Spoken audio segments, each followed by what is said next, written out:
एक परिवार में 8 साल के अंदर 3 मौत होती है, तीनों अलग अलग। पहली मौत के करीब 5 साल बाद दूसरी मौत होती है और दूसरी मौत के 3 साल बाद तीसरी मौत होती है। अब ये 3 मौत हुई, लेकिन इस मौत की असली वजह क्या थी, इस मौत के पीछे कोई साजिश थी नहीं थी, दुनिया को पता नहीं था। पहली मौत होती है 22 जून 2017 को, और ये जो पहली मौत हुई ये एक बुजुर्ग की मौत थी। एक माँ बेटा गाड़ी पर जा रहे थे दिल्ली के करीब हापुड़ के पास, और अचानक एक रोड एक्सीडेंट होता है, कोई अननोन व्हीकल गाड़ी आकर टक्कर मार देती है। बेटा माँ को लेकर हॉस्पिटल पहुंचता है, वहां जाकर बताता है कि वो बाइक पर जा रहा था, किसी गाड़ी ने टक्कर मार दी, माँ के सर में चोट लगी है। अस्पताल पहुंचने के बाद थोड़ी देर में माँ की मौत हो जाती है। अब माँ की मौत रोड एक्सीडेंट में ही पुलिस ने यही लिख कर दे भी दिया, बात आई गई हो गई।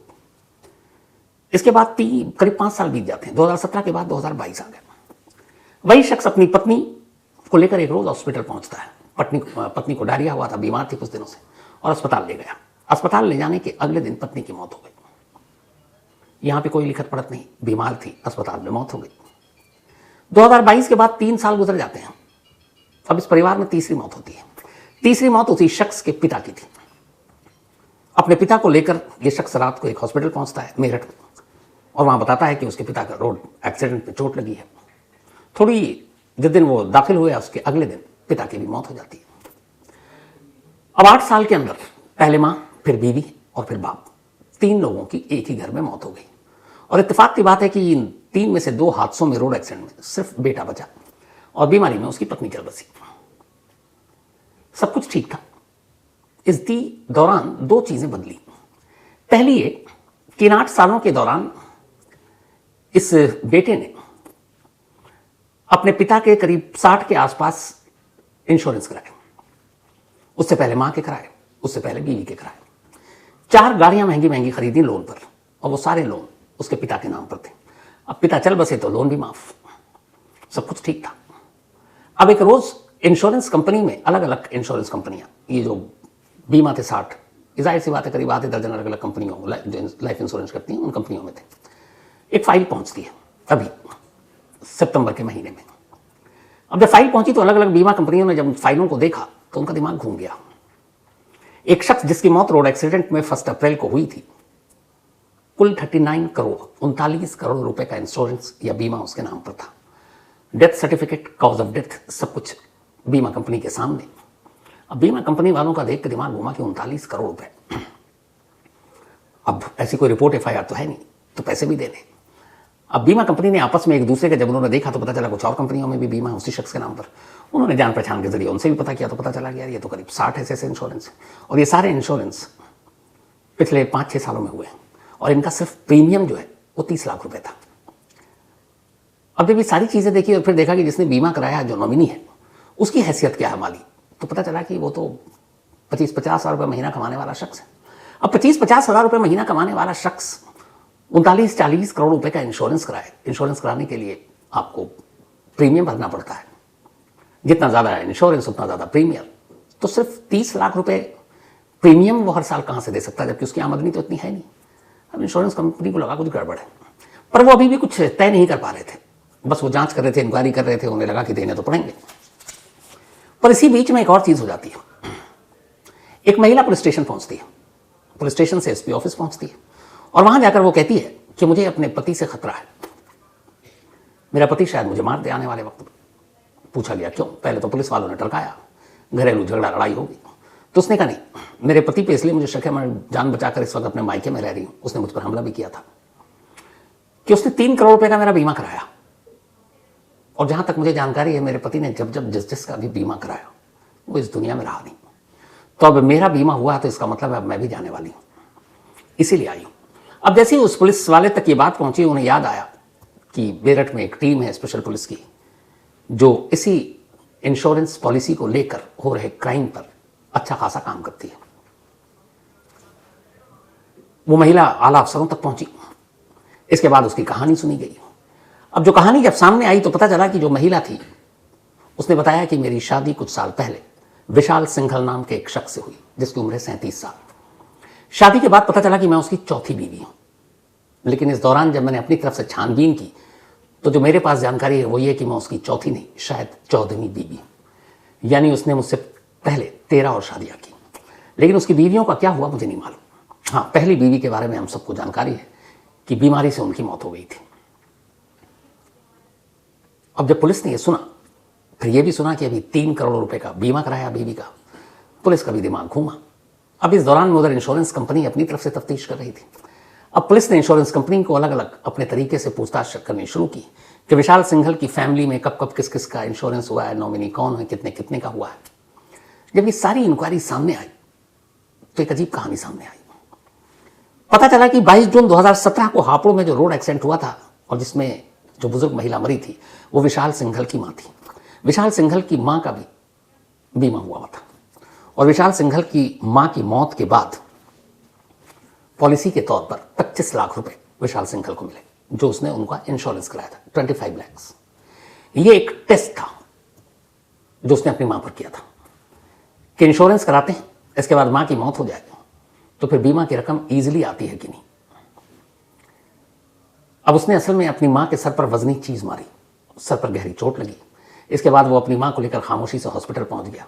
उसने कहा मैं बाइक पर जा रहा था, किसी ने टक्कर मारी, मां गिर पड़ी, सर में चोट लगी। हॉस्पिटल वालों ने भी ज्यादा कुछ किया नहीं, पुलिस वालों ने भी इन्वेस्टिगेशन नहीं किया। 2017 का ये केस है, 8 साल बाद आज भी ये पता नहीं कि जिस गाड़ी से टक्कर हुई थी वो गाड़ी कौन सी थी, आज भी अननोन है। तो पुलिस ने सीधा सीधे सिंपल केस बनाया रोड एक्सीडेंट का, अपनी तरफ से कोई जांच की नहीं। डेथ सर्टिफिकेट मिल गया, हॉस्पिटल का रिकॉर्ड मिल गया, कॉज ऑफ डेथ मिल गई, इंश्योरेंस कंपनी को उसने भेज दिया। 30 दिन से 180 दिन के बीच यानी 6 महीने के बीच मौत की रिपोर्ट करने और रिपोर्ट पुलिस की सौंपने के बाद इंश्योरेंस कंपनी अपनी तरफ से तसल्ली करके पैसे दे देती है। तो जो 25 लाख रुपए का बीमा था विशाल सिंघल की मां का, उनकी मौत के कुछ महीने बाद विशाल सिंघल के अकाउंट में आ गया, क्योंकि वो अपनी मां का नॉमिनी था, प्रीमियम वही भर रहा था। अब इसके बाद उसने खामोशी बरती। इसके बाद उसने अपनी पत्नी का बीमा कराया, पहली बीवी का। अब पहली बीवी का बीमा कराया और यह बीमा की रकम ठीक ठाक थी। बीमा कराने के बाद शक न हो, मां के बीमा से पैसा आ चुका था, सुकून से जिंदगी गुजारने लगा। फिर थोड़ा वक्त बीता, मां के साथ अब उसने धीरे धीरे अपने पिता का बीमा भी कराना शुरू कर दिया। इसके बाद 2022 की तारीख आई और 2022 को एक रोज वो अपनी बीवी को लेकर हॉस्पिटल पहुंचता है, कहता है इसकी तबीयत खराब है, डायरिया है। हॉस्पिटल में उसकी बीवी का इलाज होता है, लेकिन बीवी बच नहीं पाती, अगले दिन डेथ हो जाती है। डेथ सर्टिफिकेट, अस्पताल का रिकॉर्ड, रिपोर्ट इंश्योरेंस कंपनी को भेजता है। कॉज ऑफ डेथ बीमारी थी, इंश्योरेंस कंपनी को कोई शक नहीं होता है। और कुछ ही महीने में विशाल सिंघल के अकाउंट में इस बार फिर एक नॉमिनी के तौर पर अपनी बीवी के इंश्योरेंस के बदले 80 लाख रुपए आ जाते हैं। तो 80 लाख और मां के बीमा के 25 लाख, मतलब 1 करोड़ 5 लाख 5 साल में उसके अकाउंट में आ चुके थे। कीमत थी 2 मौत। अब पता चला कि उसने अपनी बीवी को शायद स्लो पॉइजन दिया और इस तरीके से दिया कि किसी को शक भी ना हो। अब चूंकि बीवी को डायरिया, मौत हो गई, उसके बाद कुछ हुआ नहीं, रिपोर्ट पता नहीं कॉज ऑफ डेथ असली क्या है, केस खुला नहीं। अब 2022 के बाद जब मां और बीवी दोनों निपट ली, तब इसने धीरे धीरे अपने पिता के नाम पर बीमा लेना शुरू किया। 2022 बल्कि कुछ इसने 2020 में ही ले लिया था, मां के टेस्ट एपिसोड के बाद, कि बीमा की रकम मिलने में कोई दिक्कत तो नहीं आएगी। धीरे धीरे करके उसने कुल 64, एग्जैक्ट नंबर जो है, इसने अपने पिता मुकेश सिंघल के नाम पर 64 बीमा अलग अलग कंपनियों से लिए, जिसकी वैल्यू थी 39 करोड़। अब इसने यह बीमा ले लिया। बीमा लेने के साथ साथ इसने 4 महंगी गाड़ियां एसयूवी खरीदी और सारे लोन जो है ईएमआई पर पिता के नाम पर कराए। अब पेशे से ये एक फोटोग्राफर था, इसके पिता की एक फोटो शॉप थी छोटी सी। बाप की विरासत इसने संभाली, बहुत ज्यादा कमाई नहीं, 25 से 50 हजार रुपये महीने की आमदनी, उसी से घर चलता। अब इसके पास 4 महंगी गाड़ियां, देखते ही देखते रंग ढंग स्टाइल रहने का सब कुछ बदलने लगा। आस पड़ोस के लोगों को भी शक होने लगा पर उन्होंने कभी सोचा नहीं कि जिसके घर में हर मौत के बाद एक शख्स बड़ा होता जा रहा है, उसके पीछे की वजह क्या हो सकती है। कभी इस लेवल पर वो गए ही नहीं सोचने, कौन सोचता है। लेकिन जब तीसरी मौत की बारी आई 1 अप्रैल 2025, तो ये फिर एक अस्पताल पहुंचा। एक दिन अपने पिता को लहूलुहान हालत में लेकर वहां जाकर कहा कि मेरठ के पास एक एक्सीडेंट हो गया और पिता को चोट आई है और उसे भी मामूली चोट आई है। अस्पताल में एडमिट किया गया। 1 अप्रैल 2025 को, 2 अप्रैल 2025 को मुकेश सिंघल यानी कि विशाल सिंघल के पिता की मौत हो जाती है। मौत हो गई। अब इसके बाद थोड़े दिन उसने इंतजार किया और फिर वही खेल। इंश्योरेंस कंपनियों को अपने पिता की अब डेथ सर्टिफिकेट, अस्पताल के रिकॉर्ड और रिपोर्ट्स इसने भेजे ताकि वो इंश्योरेंस के पैसे क्लेम कर सके। इनमें से जो 64 इसने लिए थे, 2 के इसके पास पैसे भी आ गए, 2 कंपनियों ने पैसे दे भी दिए, फटाफट इंक्वायरी हो गई, काम हो गया, तो उसके 2 पॉलिसी के पैसे आ गए। बाकी 62 पॉलिसी के भी पैसे आने बाकी थे और वो थे 39 करोड़। जब ये फाइलें पहुंची अलग अलग इंश्योरेंस कंपनी के पास, तब उनका दिमाग घूमा। फिर उन्होंने जब डेटा चेक किया तो पता चला कि इस बंदे ने तो पहले भी करा रखी है, एक अपनी माँ की, एक बीवी की, और वो सब क्लेम ले चुका है, दोनों की मौत हो चुकी है, और अब बाप की ले रहा है। उन्हें कुछ समझ में नहीं आया, पर वो इंक्वायरी कर रहा है। इधर तब तक चौथी बीवी पुलिस में पहुंच गई। अब जब ये मेन पुलिस तक केस पहुंचा तो फिर पुलिस ने इंश्योरेंस कंपनी के लोगों को बुलाया।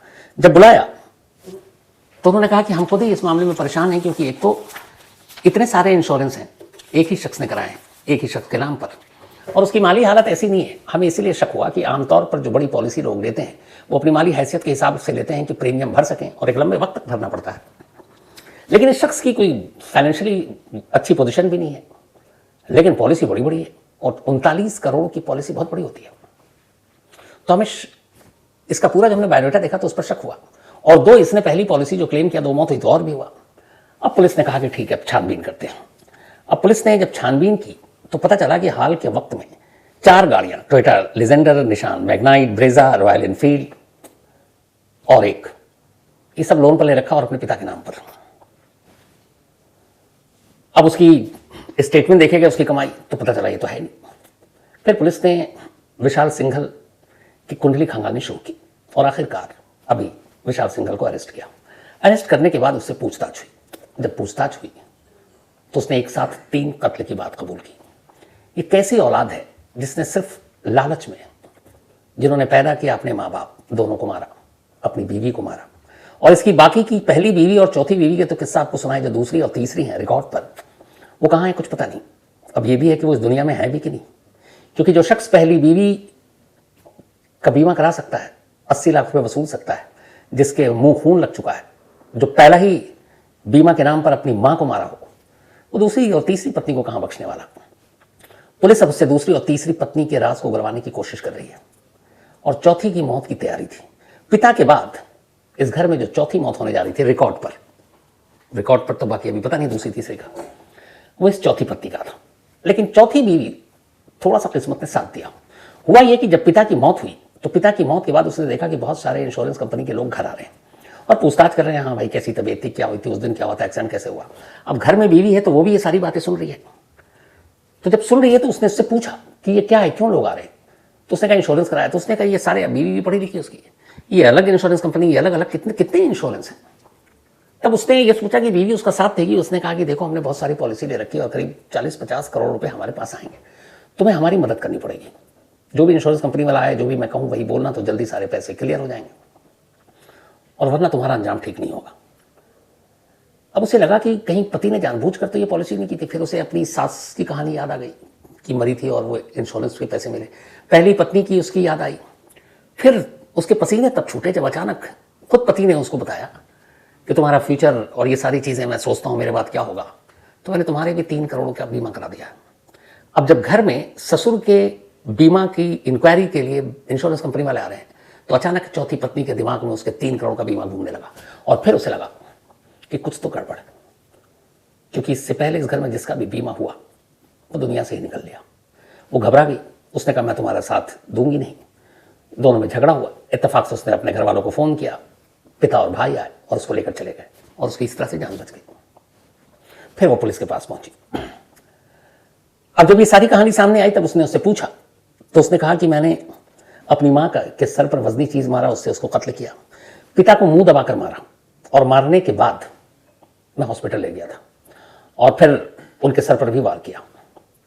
लेकिन यहां गड़बड़ ये हुई कि जब पिता की मौत चूंकि हाल में लास्ट थी अप्रैल में, तो पुलिस ने फिर फाइलें निकाली तो पता चला कि जो इसने रिपोर्ट लिखाई अस्पताल पहुंचने के बाद एमएलसी, उसमें लिखा था कि रात को ये जा रहा था और किसी गाड़ी ने टक्कर मार दी और उस एक्सीडेंट में पिता की मौत हो गई। जब पोस्टमार्टम रिपोर्ट आई तो पता चला कि मौत तो कई घंटे पहले हुई है, और फिर जब इंक्वायरी हुई तो पता चला कि एक्सीडेंट रात को हुआ ही नहीं था, वो तो दिन में हुआ था। मतलब एक्सीडेंट के करीब 10 घंटे बाद ये हॉस्पिटल लेकर जा रहा, तो ऐसा कैसे मुमकिन है। वहीं से पुलिस का दिमाग घूमा। हालांकि यहां पे पुलिस की कमियां भी सामने आई। इससे पहले जो 2 मौतें हुई थी, मां की और उसकी बीवी की, उस पर पुलिस ने कोई इंक्वायरी ही नहीं की कभी। जो जैसा उसने बयान दिया वैसे रिपोर्ट बना दी, अस्पताल वालों की भी मिली भगत, डॉक्टरों को उसने जो पैसे दिए उन्होंने कर दिए और इस तरीके से इंश्योरेंस कंपनी से क्लेम ले लिया। अब पुलिस के सामने चैलेंज ये है कि इन केसों को अदालत तक कैसे ले जाएंगे, सबूत, क्योंकि पहले दो जो पहली मौत हुई है वो मौत कैसे कत्ल, नेचुरल एक्सीडेंट, इसको साबित करना बड़ा मुश्किल है। साथ ही दूसरी और तीसरी बीवी कहाँ है, उनकी सच्चाई क्या है, और चौथी बीवी की अगर बात में दम है कि ये चौथी शादी नहीं उसकी 14वीं शादी है, 13 कर चुका, तो फिर क्या वाकई उसने 13 शादी की और पहली के बाद फिर 12 बीवियों का क्या हुआ? तो क्या ये सिर्फ 3 खून नहीं है, बल्कि अगर गलती से 12 और 3 15 मर्डर है? ये वो सवाल है जिनके जवाब इस वक्त स्पेशल टीम पूछताछ करने के बाद तलाश रही है। लेकिन इस कहानी से ये पता चलता है कि ये पैसा और ये लालच इंसान को कहाँ तक ले जाता है कि अपने ही माँ बाप को अपने हाथों से मार देता है, और ये सारी दौलत, बाकी चीज़ें ये रह जानी है। लेकिन जब आदमी सोचे तब तो, जिसके दिमाग में ही लालच और खून सवार हो जाए फिर उसके लिए सारी बेमानी चीज़ें, फिर रिश्ते भी कोई मायने नहीं रखते। तो ये थी अफसोसनाक कहानी आज की, लेकिन कहानी खत्म करूँ उससे पहले वही अपना सिलसिला। Happy birthday Bharat. भरत हमारी टीम में 9 बजे आप देखते होंगे ब्लैक एंड वाइट शो। तो ब्लैक एंड वाइट शो के प्रोड्यूसर हैं, शो निकालते हैं, और भरत एक होनहार, काबिल, मेहनती, रिसर्च बेस्ड जो शो है, निकालना काम है। तो दोपहर से आकर रात तक लग जाते हैं, और आज दोपहर को मुझे इत्तेफाक से पता चला, पता ही नहीं था, बड़ी खामोशी से वो अपना बर्थडे लेकर निकलना चाह रहे थे, लेकिन पता चला आज बर्थडे है। तो हैप्पी बर्थडे भरत, हमेशा अच्छे रहो, खुश रहो, इसी तरह काम करते रहो, ये मेरी दुआ है पूरी क्राइम तक फैमिली मेंबर की तरफ से। इसके अलावा आज पूर्वी मेहता का भी बर्थडे है, एंड लंबे वक्त के बाद पूर्वी तुम्हारा मेल देखा, अच्छा लगा। तो हैप्पी बर्थडे पूर्वी, और हमेशा अच्छी रहो, खुश रहो, यही दुआ है। साथ ही जाकिर सिद्दीकी, इनका भी आज जन्मदिन है, तो हैप्पी बर्थडे जाकिर साहब। और ये सैयद अजहर के ब्रदर हैं पृथ्वी राज, इनका भी आज जन्मदिन है, तो हैप्पी बर्थडे पृथ्वी। और ये विजय कुमार बारले के बेटे हैं। इसके अलावा कुलबीर सुमल, इनका भी बर्थडे है, तो कुलबीर साहब हैप्पी बर्थडे, और भेजा है हैरी ढींडसा ने। साथ ही आनंद कुमार शर्मा, इनका भी बर्थडे है, तो हैप्पी बर्थडे आनंद जी, और ये भेजा है पिंकू वत्स ने। साथ ही जितेंद्र व्यास, इन्होंने कहानी की फरमाइश की है, तो जितेंद्र जल्दी आपको वो कहानी सुनाऊंगा। इसके अलावा जसदीप कौर, जसदीप कौर जी आज ही रिटायर हुई हैं, और बड़ा अच्छा लगा मुझे मेल पढ़कर, जो मुझे भेजा गया वो ये है कि हैप्पी रिटायरमेंट डे। तो Jasbir Kaur ji happy retirement day. आपने एक पूरी ज़िंदगी की भाग दौड़ में, नौकरी में गुजार दी, काट दी, और मैं यही, मुझे लगता है आपने सब कुछ अच्छे से खुशी खुशी ये वक्त काटा। अब आपका वक्त है, क्योंकि अब इन जिम्मेदारियों से आप आज़ाद हैं, तो आप अपने तरीके से ज़िंदगी जिएँ, यही मेरी दुआ है, अच्छे से जिएँ। तो once again happy retirement day Jasdeep Kaur ji. और ये भेजा है हरमिंदर सिंह जी ने, हरमिंदर सिंह जी की वाइफ है जसदीप कौर। इसके अलावा सिमरत एंड नवप्रीत, जसदीप जी और हरमिंदर, इन दोनों के बच्चे हैं, और ये LIC में एडमिनिस्ट्रेटिव अफसर थी। LIC के तो हम सभी लोग कस्टमर हैं, तो ऑल द बेस्ट आपके फ्यूचर के लिए, रिटायरमेंट लाइफ के लिए। इसके साथ ही कहानी में आज इतना ही। अब आपसे मुलाकात होगी कल रात 9 बजे किसी नई कहानी के साथ। तब तक अपना और अपनों का ख्याल रखिएगा। Thank you very much.